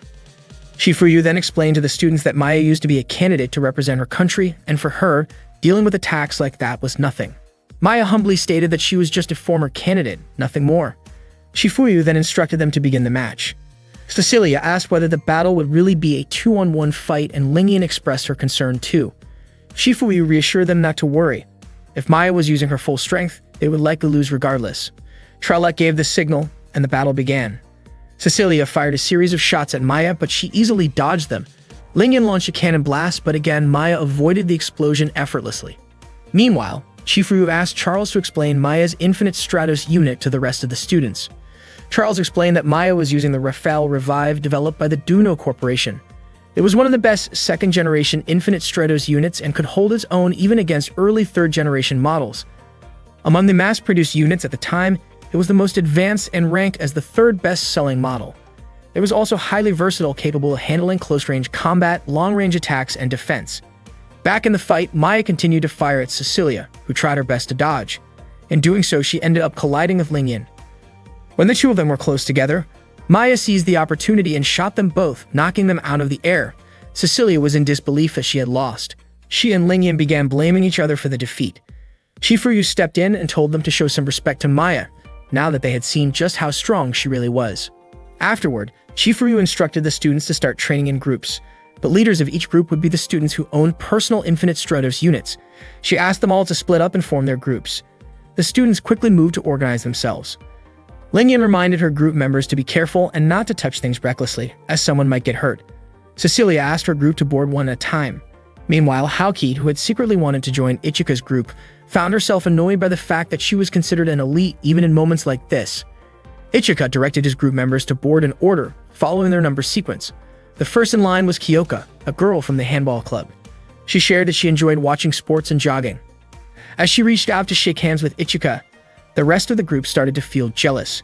They quickly crowded around and offered to shake his hand too, all saying they had liked him since the first time they met. Apparently, Charles had experienced the same situation before as well. Kyoka was wearing her Infinite Stratos suit and tried walking slowly. She admitted that the training made her heart race. Ichika called the next person, and Haoki stepped forward, saying that she couldn't climb up to the control unit. Maya asked Ichika to help Haoki use Byakushiki to get her up there. Without hesitation, Ichika lifted Haoki and carried her up princess style. It was her first time being carried like that. Ichika asked her to activate the Infinite Stratos and start using it. Out of nowhere, Haoki asked whether Ichika had any plans during lunch. She then asked if they could eat together, and Ichika agreed. Unfortunately, the lunch Haoki had dreamed of sharing alone with Ichika turned out to be a group lunch with Charles, Cecilia, and Lingyan. Ichika felt that it would be more fun to eat together, especially since Charles had just transferred and still didn't know much about the school. Ichika, Cecilia, and Lingyan exchanged intense stares.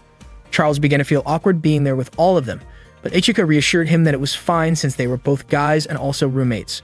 Charles thanked him, and Lingyan was curious why Ichika seemed flustered. At that moment, Lingyan brought out some sweet and sour pork she had made herself.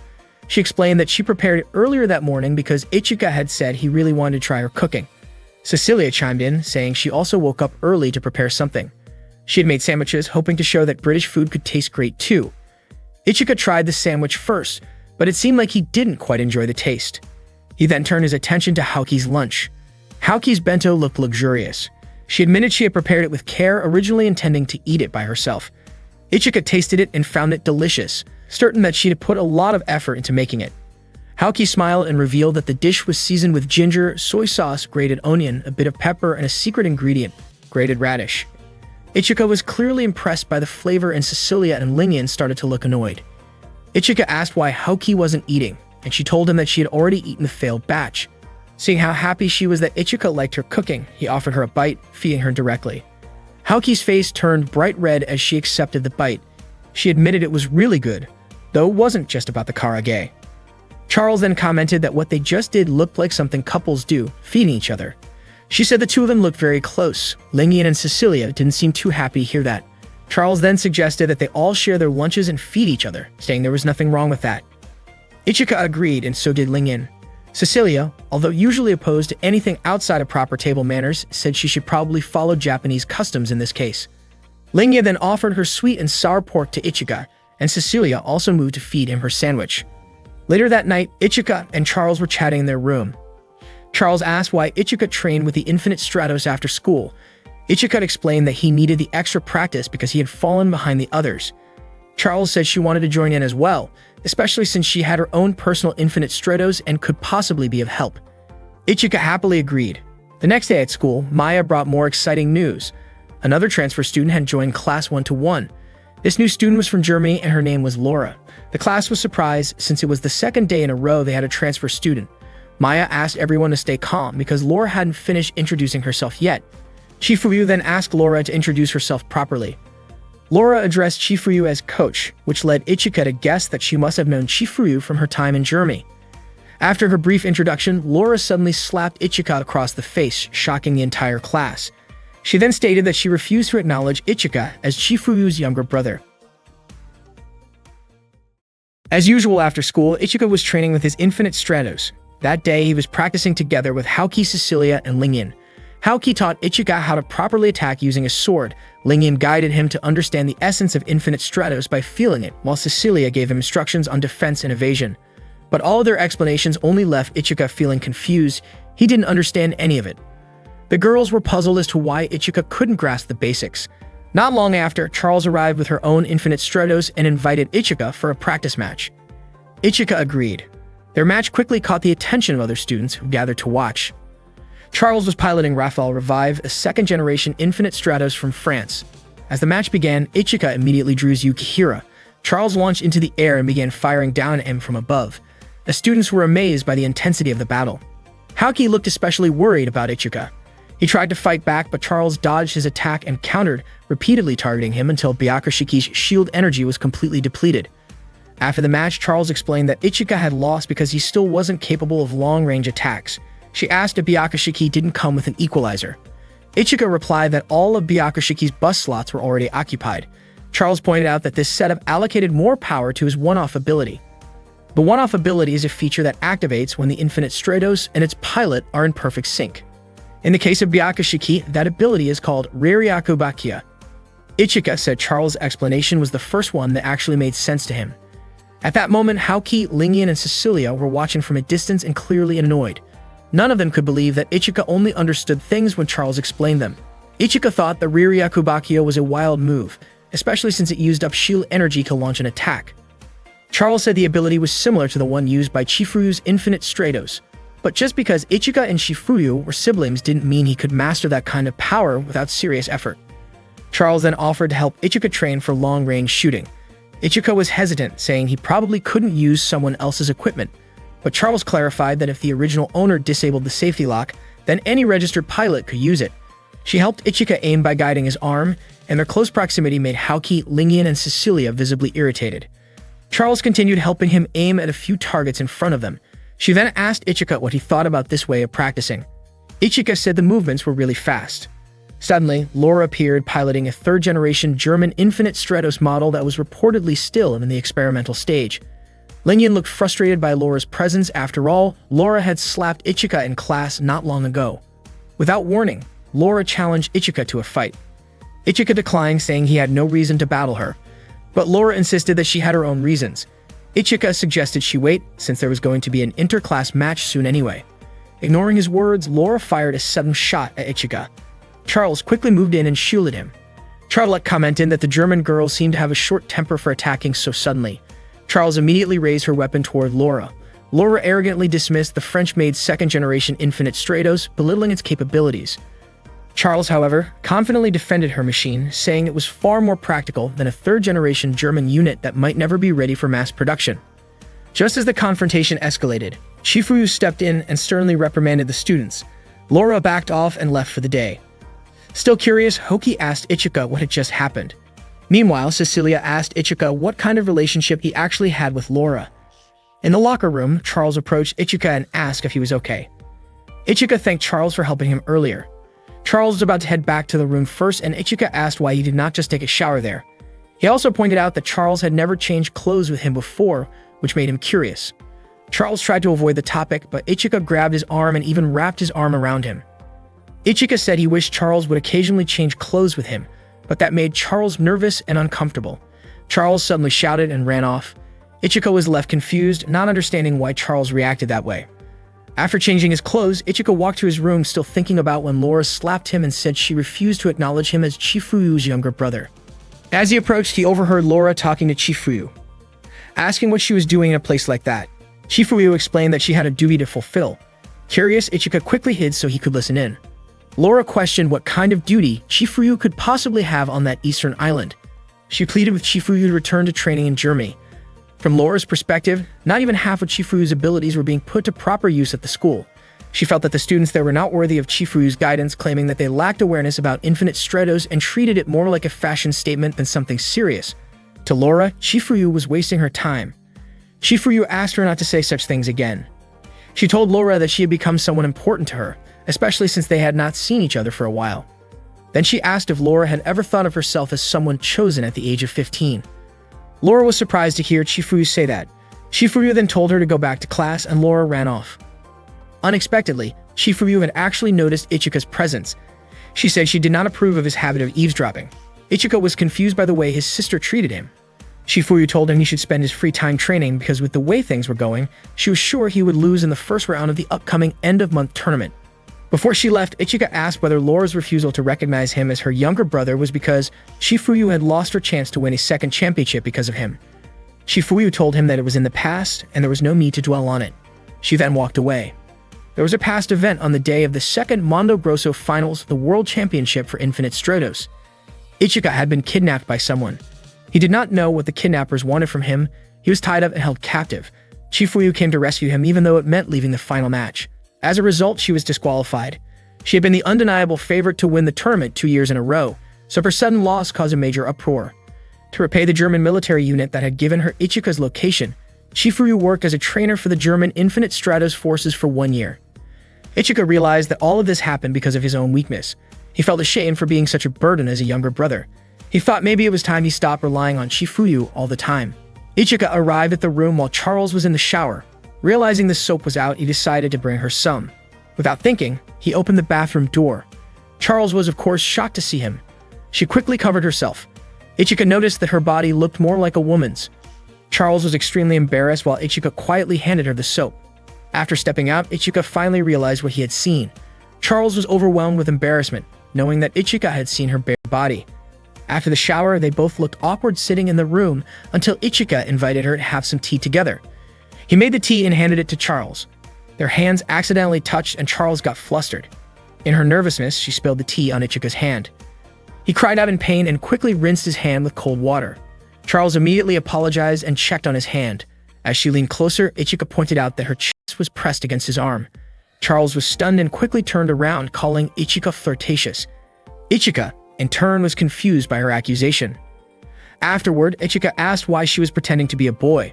Charles revealed that it was her parents' decision. It was a direct order from the director of Duno. Charles shared that he wasn't born from the official wife of the Duno director. He opened up about having lived apart from the director for several years before being brought into the family 2 years ago. When Charles' mother passed away, staff from the Duno company came to pick him up. After undergoing numerous tests, it turned out that Charles was highly compatible with the Infinite Stratos. That's when he unofficially became a pilot. During all that time, Charles had only met his father twice, and their conversations never lasted more than an hour. Not long after, the Duno company fell into a financial crisis. Ichika was surprised, especially since Duno was known as the world's leading Infinite Stratos manufacturer. But Charles explained that despite their dominance, Revive was still considered a second-generation as model, while the industry's research was already moving toward third-generation technology. According to Charles, the main reason Cecilia and Laura were transferred was for data collection. Duno was also conducting third-generation is research, but it wasn't going well. If things kept going in that direction, the company risked losing its production rights. Ichika then asked how all this related to Charles pretending to be a boy. Charles said it was simply a marketing tactic to draw attention. By pretending to be male, it became easier to get involved in the special case taking place in Japan. Duno believed they could gather valuable data on both the pilot and the IS unit, so the company sent Charles with the hidden mission of collecting data on Ichika. At that moment, Charles felt relieved for finally telling the truth. He thanked Ichika for listening and apologized for deceiving him. Ichika asked whether Charles could truly accept everything that had happened and just let it go.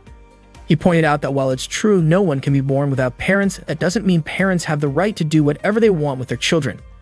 Charles was taken aback by that, especially when Ichika revealed that both he and Chifuyu had been abandoned by their parents. Ichika admitted he had no intention of ever meeting them again. Then he asked what Charles planned to do next. Charles said she would probably be called back to her country now that her secret was exposed, and she wasn't sure what would happen after that. If she was unlucky, she might even end up in jail.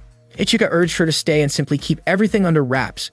Even if others found out, he believed neither her father nor the company could touch her due to the Infinite Stratos Academy's rules.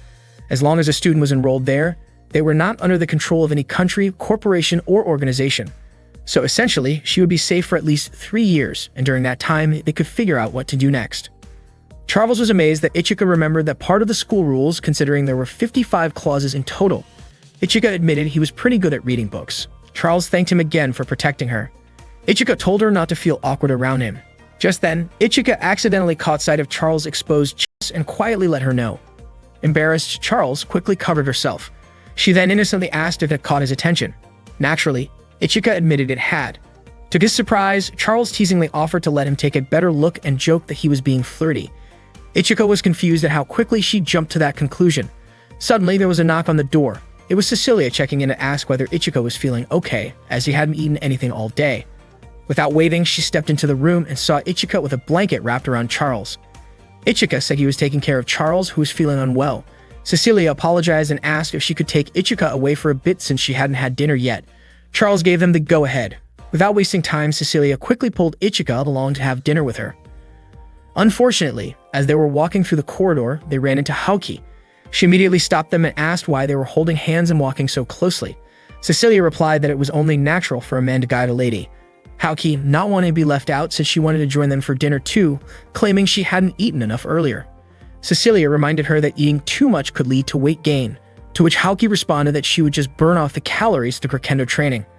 Without hesitation, Haoki grabbed Ichika's right hand and insisted he join them both. Ichika had no chance of escaping because both of them playfully pinched him, not letting him go. After dinner, Ichika returned to his room, bringing some food for Charles. Charles thanked him and started eating right away, but was surprised to find that the meal came with chopsticks, something she didn't know how to use. Ichika offered to get her a fork, but Charles stopped him. Ichika told her that sometimes it was okay to rely on others. If she was always too modest or independent, she might miss out on things. He suggested that she start learning to lean on someone, specifically on him. Charles then asked Ichika to feed her. At first, he seemed hesitant, but eventually agreed, since he was the one who told her to rely on him from time to time. Ichika fed Charles, and she looked genuinely happy. Later that night, Laura was at the training arena, lost in thought. She was determined to eliminate Ichika, believing that he had stained Chifuyu's reputation. It was a regular morning in Class 1-1, and a few students were busy chatting about a rumor that had been spreading around. Whoever won the upcoming tournament would get to go on a date with Ichika. Haoki just sat at her desk, quietly observing the conversation. Cecilia asked if Ichika had actually agreed to this arrangement. Yuko explained that Ichika had no idea about it, and it seemed like it was a deal made among the girls themselves. Just then, Ichika and Charles arrived. Charles asked what they were all talking about, but the group quickly dispersed. Lingyan returned to her class, and Cecilia went back to her seat. Ichika, of course, was completely confused about what was going on. Earlier, Haoki had told Ichika that if she won the tournament, she wanted to spend time with him. That's why she was surprised this rumor had started going around. It was supposed to be just her and Ichika, no one else. Determined, Haoki decided she had to win the tournament. That way, there wouldn't be any room for misunderstanding. She reassured herself that things would be different this time, not like before. Back in 4th grade, when she was still in grade school, there had been a national kendo championship. Everyone had expected her to win, but in the end, she couldn't even participate. She lost by default, all because her older sister discovered the Infinite Stratos. The overwhelming power of the Infinite Stratos led to serious concerns over its potential use in warfare. As a result, under the supervision of security agencies, Haoki and her family were constantly relocated, and she ended up living separately from her parents. On top of that, Fabana, her older sister, disappeared. Haoki found herself under constant surveillance, repeatedly interviewed, and emotionally exhausted from the whole ordeal. Still, she kept training in kendo. To her, kendo was the one thing that made her feel connected to Ichika. But one day, she realized that she had become someone she didn't want to be. It turned out she had been using kendo as a way to vent her stress. Haoki came to understand that calling herself strong while using violence as an outlet didn't represent true strength. That wasn't the kind of strength she wanted to have. She began to wonder if she could still win, without misunderstanding what strength truly meant, and she made up her mind she had to do it for her own sake. Later that afternoon, Lingyan arrived at the training arena. Not long after, Cecilia showed up as well. Lingyan said she was there to practice for the upcoming tournament, and Cecilia admitted she had the same idea. Lingyan challenged her to see which of them was stronger. Cecilia didn't back down. Lingyan arrogantly claimed that everyone already knew she was stronger than Cecilia. Cecilia smiled calmly and said that the weaker the dog, the louder it barks, and to her, Lingyan's overly confident behavior seemed to fit that saying perfectly. Annoyed, Lingyan activated her Infinite Stratos. Cecilia immediately did the same. But just as they were about to start their match, a sudden explosion was fired in their direction, catching both of them off guard. It was Laura. She had launched the attack. Laura was using Germany's third-generation Infinite Stratos unit, Schwarzer-Rogan. Lingyan shouted at her, asking what she was thinking by firing at them like that. Laura smugly remarked that Shenlong from China and Blue Tears from the UK looked much better in person than they did in the pictures. Lingyan, angered, challenged her and called her a masochist. Laura dismissed both Cecilia and Lingyan without a second thought. She even insulted their home countries, saying they were only known for their large populations and historical lack of talent. This infuriated both girls. Laura then asked why the two of them didn't just attack her together. She was confident she wouldn't lose to a pair of losers fighting over a breeding dog. Cecilia and Lingyan were even more upset now that Laura had insulted Ichika. Fueled by frustration, they charged at her together. At that moment, Ichika and Charles were walking toward the training area when they overheard other students mentioning that the representatives of 3 countries were currently training at Arena 3. Shocked, they rushed over. Shortly afterward, Hoki arrived too, curious about what was going on. Ichika had no idea what Cecilia, Lingyan, and Laura were even doing. The battle raged on. Lingyan launched her Ryuhao attack, but Laura confidently said it was useless. Ryuhao couldn't penetrate the electric shield of Schwarzer-Rogan. Laura managed to stop Ryuhao's attack from Lingyan using her AIC. AIC, which stands for Active Inertial Canceller, is a third-generation weapon from Schwarzer-Rogan, also known as the Inertial Arrest ability. At that moment, Lingyan kept firing, but Laura easily neutralized her attacks. Lingyan couldn't believe her weapon was ineffective against Laura. Laura then extended a rope to trap Lingyan with ease, and she wondered why Lingyan's Infinite Stratos was considered a third-generation model. Cecilia immediately fired at Laura, who tried to dodge. Both of them exchanged shots, but unexpectedly, Laura threw Lingyan, still caught in the rope, towards Cecilia, causing both of them to fall. Laura approached them as Lingyan attempted to fire a cannon at her, but Laura shot first. Seeing this, Cecilia launched a missile at Laura, resulting in a big explosion. Lingyan called Cecilia reckless for firing a missile from such close range. Cecilia guessed that Laura must have been hurt. Surprisingly, Laura wasn't affected by the blast, and it was her turn to counterattack. Laura trapped both Lingyan and Cecilia's necks with her rope weapon and then hit them hard. They couldn't fight back because they were restrained. The attack was fierce, and there was even a warning that the force had exceeded the safety limit for their well-being. Seeing this, Charles became worried since Lingyan and Cecilia's shield energy wouldn't hold much longer. Haoki said if the damage kept increasing and their Infinite Stratos were forcibly shut down, their lives could be in danger. At that time, Laura continued to strike the helpless Lingyan and Cecilia. Haoki was reminded of a past kendo match where power was used irresponsibly. Ichika tapped the arena's protective barrier and asked Laura to stop fighting, but Laura just smiled. Ichika immediately activated his Infinite Stratos, broke the arena's shield, and drew his weapon to attack Laura. However, Laura stopped him easily, and Ichika found that he couldn't move his Infinite Stratos at all. Then Lingyan and Cecilia's Infinite Stratos disappeared, and both of them collapsed exhausted. Laura called Ichika foolish because his moves were predictable and emotional. To her, Ichika wasn't a match since he was nothing more than an insignificant little person in front of her and Schwarzer-Rogan. Just as Laura was about to shoot him, Charles rained down gunfire from above, continuously attacking Laura. Meanwhile, Ichika quickly took Cecilia and Lingyan to a safer spot. At that point, the shield energy of Byakushiki started to fade, and Laura aimed to shoot again. Fortunately, Ichika managed to use Ignition Boost just as Laura fired, causing her shot to miss. Charles didn't stop bombarding Laura with gunfire. Ichika laid Cecilia and Lingyan at the edge of the arena, and Cecilia admitted that she and Lingyan had done something embarrassing. Ichika was relieved because they were now conscious. Haoki couldn't do anything since she didn't have her own Infinite Stratos. At that moment, Charles got caught in Laura's rope, and Laura was about to attack Charles with her sword. Luckily, Shifuyu stopped her with her kendo. Shifuyu allowed the duel to continue but said she couldn't allow anything that would destroy the arena's protective barrier. She asked everyone to settle a fight in the upcoming interclass tournament. They all agreed to follow Shifuyu's order. Shifuyu then banned all fights until the interclass tournament began. After that, Cecilia and Lingyan were taken to the school's student infirmary. Lingyan said that Ichika didn't really have to save her, and Cecilia even mentioned that if the fight had continued, she and Lingyan would have won.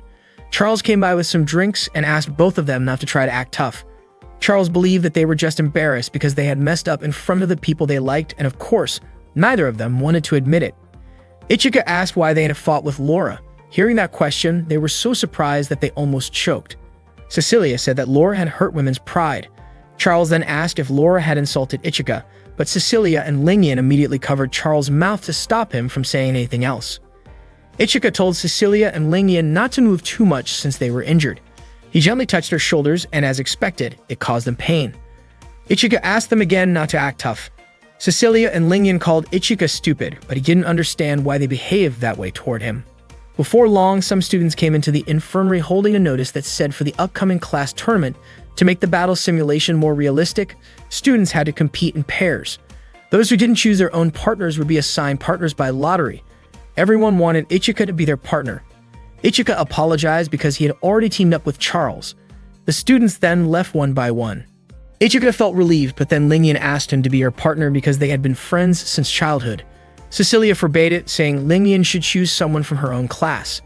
Suddenly, Maya said that she couldn't allow Cecilia and Lingyan to participate in the tournament because the damage to their Infinite Stratos suits was beyond grade C. Cecilia and Lingyan couldn't accept this easily, but Maya insisted that they still couldn't join because their Infinite Stratos suits needed full repairs, and if not, it could cause serious malfunctions later on. They all thought about spoiling the competition that allowed the winner to date Ichika.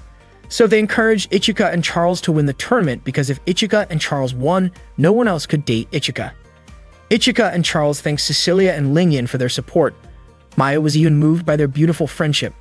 That night, as Ichika and Charles were about to return to their room, Charles thanked Ichika for choosing him as a partner, saying it made him happy. Ichika said it would be dangerous if Charles partnered with someone else and his true identity as a girl was discovered. Charles was touched by how much Ichika cared about him. When they got to their room, Ichika asked Charles not to talk like a guy when they were alone. Charles explained that before coming to school, he had been trained to speak and act like a man to keep his secret, so it wasn't easy to switch back, but if Ichika didn't like it, he would try to speak more like a girl when they were alone. Ichika told him not to force himself and even said that Charles looked cute when acting like a guy. Hearing that, Charles was deeply moved. Ichika stepped out for a moment because Charles was changing clothes, but Charles asked him not to leave because he didn't mind Ichika being in the room while he changed. Besides, it would be awkward if Ichika was outside since other boys were changing, so they stood back to back while changing. After they took off their clothes, Charles suddenly screamed because he twisted his ankle and fell down hard. Ichika looked over, and they both stared at each other awkwardly. Ichika immediately jumped to help him, but accidentally grabbed the back of Charles' clothes, and without realizing it, he pulled off Charles' underwear. Charles was shocked and kicked Ichika until he fainted. Charles quickly laid Ichika down on the bed. He didn't expect someone with Ichika's appearance to do something so embarrassing, especially since Ichika could have just asked politely from the start. Charles remembered how Ichika wanted him to stay at school, and it was the first time Charles truly felt needed by someone. Before falling asleep, Charles kissed Ichika on the forehead. The next day was the day of the class tournament. Many VIP guests came to watch the competition between classes at Infinite Stratos High School. The supervisors were there to oversee the third-year students, while the others observed the progress of the second-year students over the past year. At that moment, Ichika and Charles were in the locker room changing clothes. Ichika was curious about who Hoki would be paired with, especially since any student without a partner would be assigned one by a random draw. Charles guessed that what Ichika was really thinking about was competing against Laura. He advised Ichika not to let his emotions cloud his judgment. According to Charles, Laura was the strongest first-year student at that time. When the pairings were announced, Charles and Ichika were surprised to learn that Hoki was teamed up with Laura. Hoki was clearly very upset upon hearing that she had to partner with Laura. She remembered Laura's intense and emotional match from the previous day, which reminded her of her own past experiences in Kendo, a time marked by fierce competition. The interclass tournament at Infinite Stratos High School had officially begun. Unexpectedly, in the first round, Ichika and Charles were matched up against Laura and Hoki. Laura was thrilled. She didn't have to wait long to face Ichika, and the battle was bound to be intense. Ichika immediately drew Yukihira, but Laura easily blocked it using her active inertial canceller. Lingyan and Cecilia had predicted that Laura would use that power, and they believed Ichika should have seen it coming. At that moment, Laura told Ichika that his direct attack was way too predictable. Just as she aimed her weapon at him at close range, Charles launched her rapid switch attack, forcing Laura to dodge quickly. Hoki stepped forward, drawing her sword to engage Charles. Right as Hoki was about to strike, Ichika suddenly appeared and blocked her blade. Then something unexpected happened. Laura grabbed Hoki with her restraint wires and slammed her to the ground. She then charged toward Ichika and began clashing swords with him.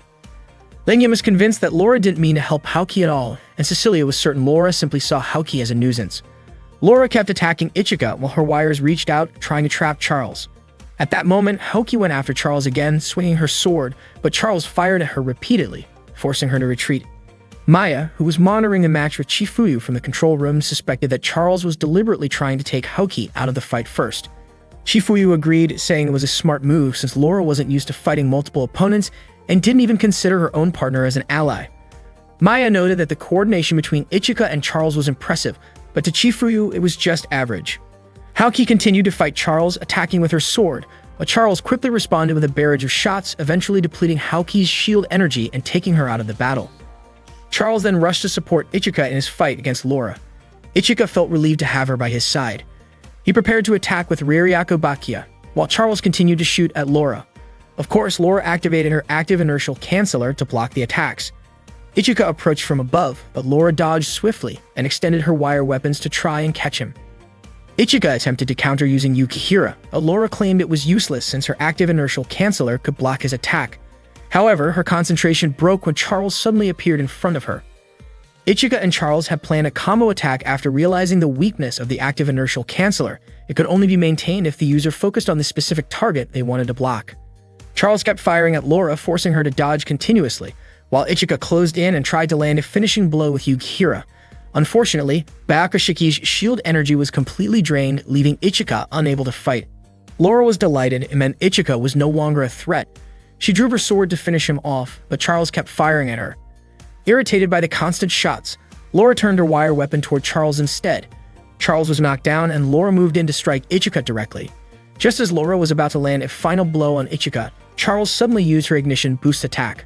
Laura was stunned. There had been no prior record of Charles having that ability. It was the first time she had ever used it. As Laura tried to activate her active inertial canceller again, Ichika shot her from behind using Charles' rifle. Frustrated and furious, Laura launched her wire attack at Ichika. Charles quickly closed the distance and fired a shield pierce attack at point-blank range. The blast drastically reduced Laura's shield energy and sent her flying. The audience was stunned. Ichika and Charles had actually managed to disable Laura. But it wasn't over. Charles rushed toward Laura and delivered a powerful follow-up strike. Laura cried out, refusing to accept defeat in that match. About Laura's story, Laura was created, born, raised, and trained solely for battle. She was unique, designed to be the best, at least until the invention of the Infinite Stratos weapon system. To maximize her potential, nanomakines were implanted in her eye. However, her body couldn't handle the strain, and she ended up being labeled as a failed product. Things began to change when she met Chifuyu. To Laura, Chifuyu was an incredible instructor. Thanks to Chifuyu's guidance and her role in the Infinite Stratos military force, Laura eventually became one of the strongest members of the unit. She deeply admired Chifuyu, often wondering what made her so powerful and how someone could have such strength while still maintaining a kind expression. Chifuyu became someone Laura deeply respected, someone she saw as strong, honorable, and special. Because of this, Laura couldn't forgive anyone who tried to change Chifuyu, and she refused to accept any version of her that wasn't true to who she really was. During a battle against Ichika and Charles, Laura nearly lost all her strength. In that moment, driven by raw emotion, she kept pushing herself, shouting out as she fought. Her behavior started to worry the audience. Chifuyu instructed Maya to issue a Level D emergency warning. At that point, Laura's body began merging with her Infinite Stratos unit, turning into a massive, out-of-control form. A danger alert was broadcast, and the match was immediately cancelled. Instructors were dispatched right away to handle the situation. Guests and students were told to evacuate the area. As Laura's body continued to grow, Ichika noticed that the monstrous version of her was wielding Yukihira, the same weapon used by Chifuyu. Watching from the control room, Maya commented that this transformation was different from the previous incident that happened on the moon. She was curious about what exactly had happened to Laura. Laura's new form had turned into a giant black Infinite Stratos unit. Ichika stepped forward to try and stop her, but Laura's attack was too powerful and knocked him out of his unit. Her sword strike even injured his arm. Ichika recognized the move. He realized it was the very first sword technique he had learned from Chifuyu. He figured Laura must have been copying Chifuyu's style. As Laura moved in again, Ichika tried to strike back, but Hoki stopped him. He was frustrated because, from his perspective, Laura was the one who started all of this, and he wanted to put an end to it himself. Meanwhile, back in the control room, Maya noticed that Laura had suddenly stopped moving. Chifuyu guessed it was probably an automated defense program that reacted to movement or weapons. Maya wondered what Laura's state of consciousness was like during that moment. Back on the field, Ichika was still trying to break free from Hoki's grasp. To snap him out of it, Hoki slapped him. Ichika then explained that Laura had mimicked one of Chifuyu's sword techniques, a technique that to him belonged only to her. This reminded him of something Chifuyu had taught him long ago. A sword is meant to be wielded, not to wield its user. And the weight he felt wasn't just from the weapon, it was the weight of lives taken by it. Ichika stood frozen, unsure of what to do next. Haoki asked how he planned to fight when his Byakushiki had no energy left. Seeing reinforcements arrive, she told him this situation could be resolved even without him. But Ichika replied that it wasn't about whether he had to do it was because he wanted to. Annoyed, Haoki asked what it was he really wanted to do. Just then, Charles offered to transfer some of her energy to Ichika using the core bypass revive system. After giving him her energy, Charles asked Ichika to promise that he wouldn't lose. He agreed, saying that if he lost, he wouldn't even be worthy of being called a man. Charles smiled and jokingly said that if he did lose, he'd have to wear a girl's uniform to school the next day. At the same time, Chifuyu instructed the other teachers to hold back their attacks because she wanted to give Ichika a chance to resolve the situation himself. Ichika thanked Charles and activated Byakushiki in its limited mode, choosing to summon only Yukihira. Before heading into the fight, Haoki reminded him not to die in this battle.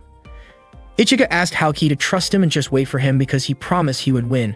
He stepped forward and activated Raryaku Bakia. With a single strike, he was able to defeat the monster that had taken over Laura. Her body was released from the monstrous form and Ichika caught her just as she was about to collapse. Laura, weak and confused, asked him why he had become so strong and how he managed to gain such power. Ichika told her that he wasn't strong by nature. If he appeared strong, it was only because he had chosen to become strong, because there was something he wanted to do with that strength. He wanted to protect someone. He wanted to fight for others sincerely. That was why he wanted to protect Laura too. Later, Laura woke up in the student infirmary, confused and not understanding what had just happened to her.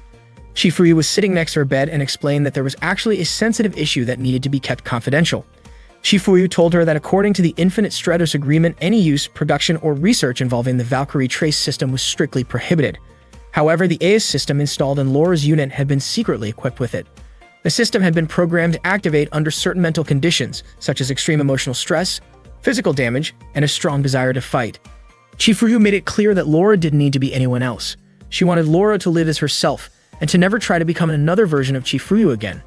After Chifuyu left the room, Laura quietly laughed to herself. That night, Charlotte and Ichika were having dinner together in the cafeteria. They talked about how the tournament had been cancelled. From across the room, Naji, Suyuka, and Erika were watching them. They looked disappointed, knowing they had lost their chance to go on a date with Ichika because of the cancellation. They quickly ran off in frustration. At that moment, Haoki was also nearby. Ichika approached her and brought up the promise they had made. He told her he didn't mind keeping her company. Haoki was caught off guard and asked if he was really serious. She wanted to know the reason. Ichika explained that he just wanted to fulfill a request from his childhood friend to go shopping together. Unfortunately, that answer annoyed her, and she kicked him in frustration. Charlotte came over and asked if Ichika had said that on purpose. Not long after, Maya arrived with some good news. She was excited to announce that a new bathing area for male students had just opened on campus. The news made both Ichika and Charlotte feel a little more relaxed and less worried. After dinner, Ichika went to check out the new bath. He sank into the warm water, feeling the stress of the day melt away. A few moments later, Charlotte entered, wrapped in a towel. Ichika was surprised to see her. She shyly asked him not to look her way. Ichika quickly apologized and turned his head away. Charlotte quietly stepped into the bath and sat behind him. Ichika, still surprised, asked why she had come in too. Charlotte asked if he didn't want to bathe with her. Ichika said he didn't mean it like that. She offered to leave if it made him uncomfortable. But Ichika said he would leave instead if one of them had to. Charlotte insisted he stay. There was something important she wanted to talk about. They both stayed in the bath, sitting back to back. Charlotte explained that she had decided to stay at Infinite Stratos Academy just like Ichika had wished. She chose to remain there because he was there too. Ichika was visibly surprised, his face growing tense as Charlotte's hand gently touched his. She said she wanted to be honest with him and show her true self in that moment. Then she turned around and gently hugged Ichika from behind. He became even more flustered. She softly asked him to call her by her real name, Charlotte, but only when it was just the two of them. That name had been given to her by her mother. Hearing this, Ichika nodded and agreed. The next day in Class 1-1, Maya introduced a new transfer student once again. It turned out to be Charles, who reintroduced herself in front of the entire class and revealed her real name, Charlotte Dunois. With that, she no longer pretended to be a boy. Everyone in the class was shocked, although some had already suspected something was off about Charles. It turned out that the sweet boy they had known was actually a sweet girl. The class started questioning Ichika, assuming he must have known the truth, especially since he and Charles had shared the bath the previous day. Just then, Lingyan stormed into Class 1-1 in her Infinite Stratos unit, clearly furious. She was upset that Ichika had been rooming with the girl all this time without telling anyone. Terrified, Ichika panicked as Lingyan aimed her cannon at him. Fortunately, before anything serious happened, Laura stepped in and neutralized Lingyan's attack using her active inertial canceller. Ichika immediately thanked her for saving him. Without saying much, Laura suddenly pulled Ichika in and kissed him right on the lips. Everyone who witnessed it was completely stunned. They didn't expect Laura to act that boldly. Then Laura told Ichika that she wanted him to be her husband and that she had already made up her mind so she wouldn't accept any rejection from him. Naturally, everyone was shocked by Laura's sudden declaration. Even Ichika couldn't quite understand why she had asked him to be her partner. One day, Thabana's phone rang and she picked it up with her usual over-the-top flair. Haoki, who was nearby, didn't want to hear any of it. Thabana quickly told Haoki not to hang up. Haoki greeted her, but Thabana had already guessed what Haoki was going to say. She knew Haoki had been wanting a personal Infinite Stratos unit, and naturally, she had already prepared one for her. Thabana said the personal Infinite Stratos unit she had created for Haoki came with all the best features and was more advanced than any existing one. It was called Akatsubaki. The next morning, Ichika woke up and was shocked to find someone lying next to him. As he pulled back the blanket, he discovered Laura beside him without any clothes on.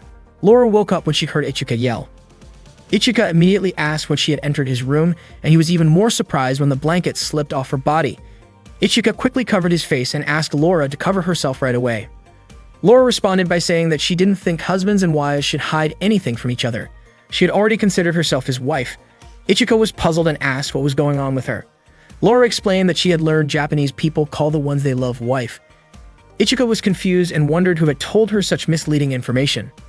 Then Laura grabbed Ichika's hands and said he needed to improve his relationship skills, and she was even willing to help him learn if he needed it.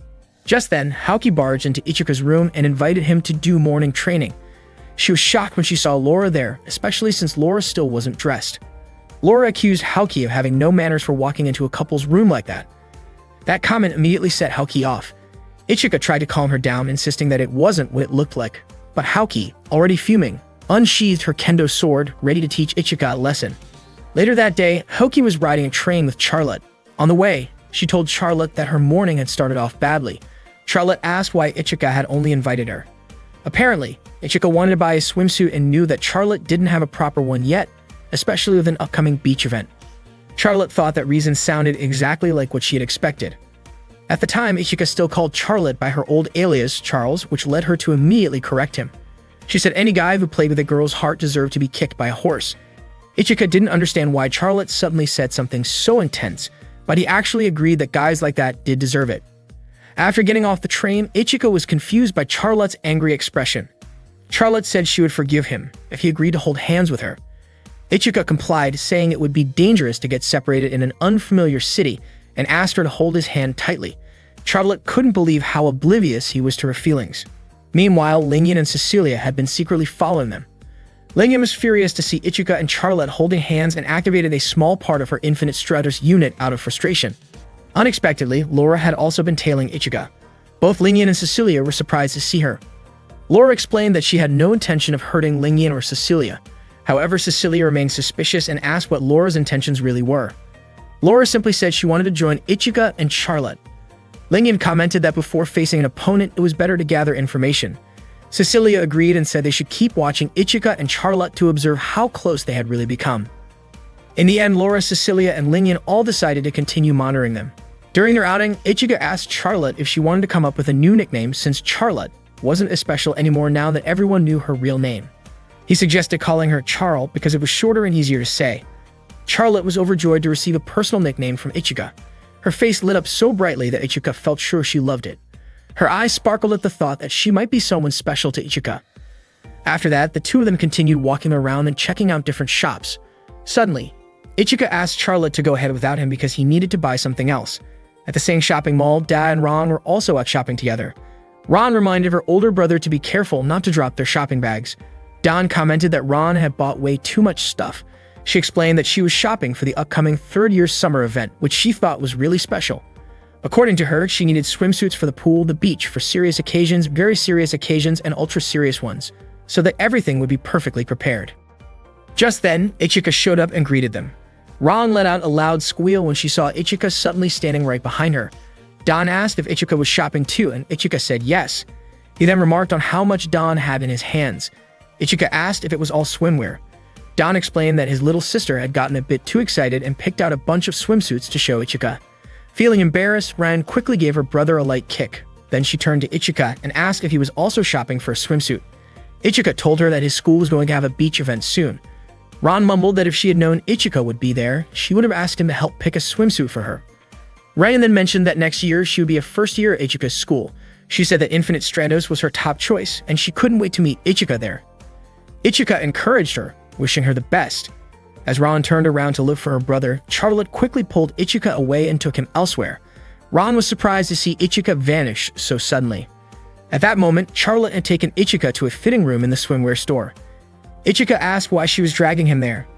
Charlotte admitted she wanted him to see how she looked in the swimsuit she had picked. Ichika was confused and asked why she brought him into a fitting room. Charlotte told him to stay quiet. She had realized that Lingyan, Cecilia, and Laura had been secretly following them.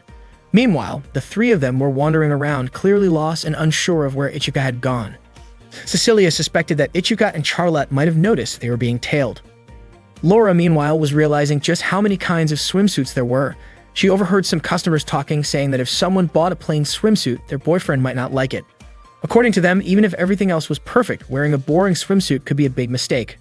Back inside the fitting room, Charlotte was still keeping an eye out. She knew that once the others found them, they would definitely try to get in her way. She asked Ichika to stay put in the changing room while she quickly tried on the swimsuit. As she began changing, Ichika got startled and quickly turned around. Charlotte seemed unsure of what to do next. Ichika grew more confused, not understanding what Charlotte was really trying to do. He couldn't believe Charlotte was actually getting changed, and he tried hard to push any awkward thoughts out of his head. To distract himself, he started mentally reciting the digits of pi. Not long after, Charlotte finished changing into her swimsuit. Ichika was stunned when he saw how she looked. She asked if the swimsuit looked weird on her. Ichika told her it suited her perfectly. Charlotte smiled and decided to go ahead and buy it. But unexpectedly, their voices were heard by Chifuyu, who happened to be in the store. She opened the fitting room door and found both of them inside. Maya, who was with Chifuyu, was just as surprised to see Ichika and Charlotte together in a changing area. Maya reminded them that even if they were classmates, there were still boundaries to respect, especially between boys and girls. They should not be in the same fitting room. At that moment, Lingyan realized there were teachers nearby and thought this definitely wasn't the right time to show up. She and Cecilia decided to keep watching from a distance. Meanwhile, Laura contacted her teammate Clarissa, who was stationed back at the Schwarzer Hayes base, to report the current situation. Clarissa asked if there was anything Laura needed at the moment. The people around Clarissa at the base were surprised to hear she was on the phone with Laura. Laura told her that she wanted to ask something about Ichika. Clarissa already knew about Ichika. He was Chifuyu's younger brother and also the person Laura had feelings for. Clarissa was actually the one who first came up with the idea of calling Ichika Laura's husband. Laura admitted she had no idea how to choose a swimsuit since there was going to be a beach trip soon and she didn't want to disappoint Ichika. Clarissa asked what kind of swimwear Laura had with her. Laura said she only brought one swimsuit from the academy. Clarissa was shocked and scolded her, saying that the school-issued swimsuit with its outdated style was basically inappropriate. Hearing that, Clarissa's friends praised her for her insight, joking that all the manga and anime she read had paid off. Clarissa decided to help Laura pick a more suitable swimsuit. The next day, the students of Infinite Stratas went to the beach together. Maya reminded everyone to head back to the inn before dinner. Hani invited Ichika to play volleyball, but suddenly, Lingyan jumped onto Ichika's shoulders. Seeing that, the others also wanted to turn sitting on Ichika's shoulders. At that point, Ichika tried to get Lingyan off of him. Not long after, Cecilia arrived and asked what Lingyan was doing on Ichika's shoulders. Lingyan said that Ichika was acting like a moving watchtower. Cecilia reminded Ichika of the promise they made on the bus. She then laid down and asked Ichika to apply sunscreen on her back. In her opinion, a real man wouldn't break a promise he made to a girl, so Ichika reluctantly agreed to help. As soon as Ichika's hand touched her back, Cecilia flinched and asked him to warm up his hands first before applying the sunscreen. Ichika admitted that he had never done anything like that before, so Cecilia forgave him, saying it was his first time anyway. Seeing Ichika applying sunscreen on Cecilia's back made the other girls feel a bit flustered, and they also asked Cecilia if they could borrow some of her sunscreen afterward. After Ichika finished applying sunscreen on her back, Cecilia asked him to help with areas she couldn't reach, like her legs and lower back. But before he could respond, Lingyan jumped in and applied the sunscreen instead. Cecilia burst out laughing because it tickled, and she accidentally yelled when Lingyan touched her lower back. Reflexively, Cecilia turned around to scold Lingyan, and in the process, Ichika accidentally caught a glimpse of her chest. Cecilia, startled, activated a small part of her Is and lightly hit Ichika with it. Later, Ichika swam in the ocean with Lingyan. Lingyan challenged him to a race, and the loser had to treat the winner. She quickly took off, hoping to pull Ichika along with her, determined not to lose to either Laura or Cecilia. But suddenly, her leg cramped up, and she started struggling in the water. As Lingyan began sinking, Ichika quickly rescued her and brought her back to the surface. She felt safe and comforted in Ichika's arms. Ichika carried Lingyan to the shore, and thankfully she was okay. Cecilia offered to take her back to the inn. Even though Lingyan wanted Ichika to take her instead, Cecilia asked Shizune for help, and the two of them dragged Lingyan back to the inn. Lingyan called out for Ichika as she was being taken away, but hearing her energetic voice reassured Ichika that she was probably doing fine. Not long after, Charlotte showed up with a girl wrapped in a towel. Ichika was surprised and asked who the girl was. Charlotte encouraged the girl to show herself to Ichika. When she spoke, it became clear it was Laura. Charlotte gently encouraged her to reveal her swimsuit look to Ichika. At that moment, Laura still felt nervous and was preparing herself. She quickly removed her towel to show her appearance to Ichika. In truth, she felt very shy and lacked confidence, but Ichika surprisingly told her that she looked very cute. Laura never expected Ichika to say something like that. It was the first time anyone had ever called her cute. Yuko and Hane reminded Ichika of his promise to play volleyball together. They played a 3-on-3 volleyball game, where Yuko passed the ball to the opponents, Charlotte sent the ball toward Ichika, and Ichika performed a spike.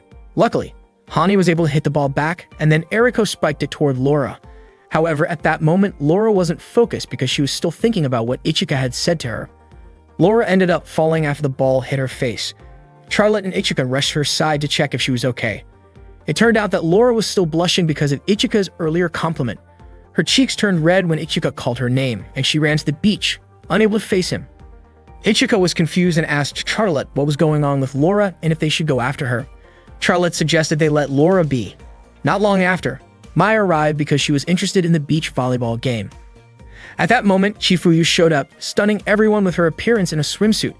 Yuko even commented that Chifuyu looked like a model. Maya and Chifuyu decided to join in on the volleyball game.